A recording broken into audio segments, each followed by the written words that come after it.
Chapter 17's hero, Brenn, Chronicler of Ages. Interesting. The clans withdraw, the city gates have held, but for how long? Argenport remains adrift. One queen beyond the walls, and none within. The suffering has been great. First sickness, then abeyance, rebellion, and now siege. Are these the death throes of the city's age, I wonder, or are they the birth pangs of the age to come? Far from the siege of Argenport, nestled deep among the shifting dunes of the Praxis Arcanum, a stone pool sits in a sandy courtyard. The pool's water is cool and sweet, a welcome respite from the burning desert beyond. Students and travelers paused there to drink before returning to their lessons or departing on their journeys, never guessing that their parched lips had touched the very fabric of reality. Before the pool, at the water's edge, a young man surrounded by books and the worn-down nibs of quills.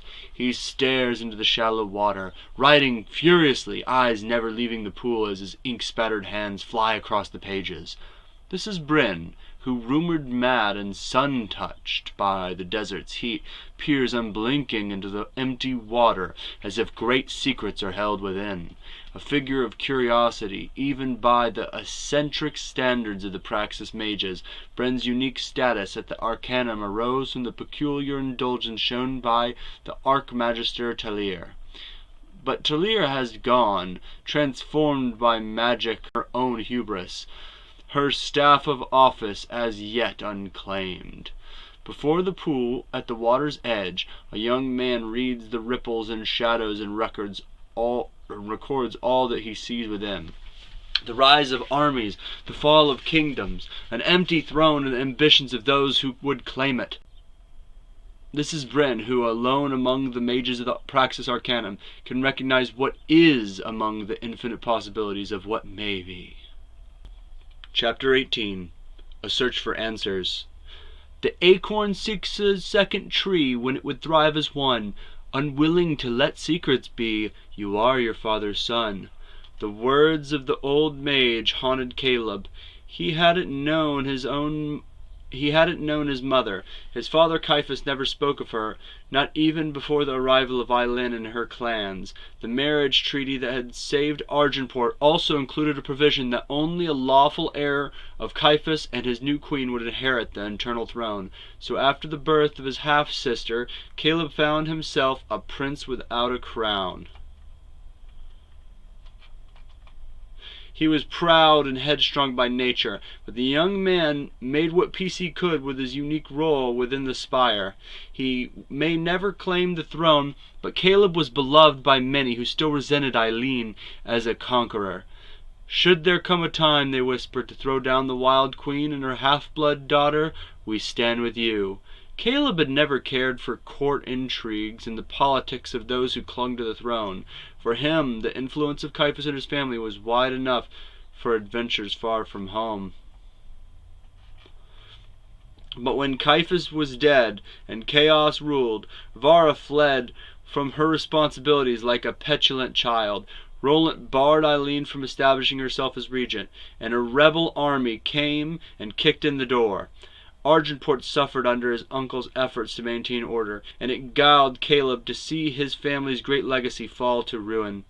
So the young man set out to find his mother, hoping that her identity would help him claim his father's throne. He journeyed to the north, far to the north, chasing rumors on chill winds until he arrived at last upon the shores of a glacial lake, mentioned in one of Caiaphas's many journals. A breeding ground was to be found in the depths below.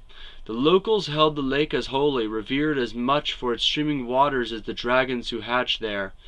But new-found patience led Caleb to listen instead of act, and the elders remembered the truth.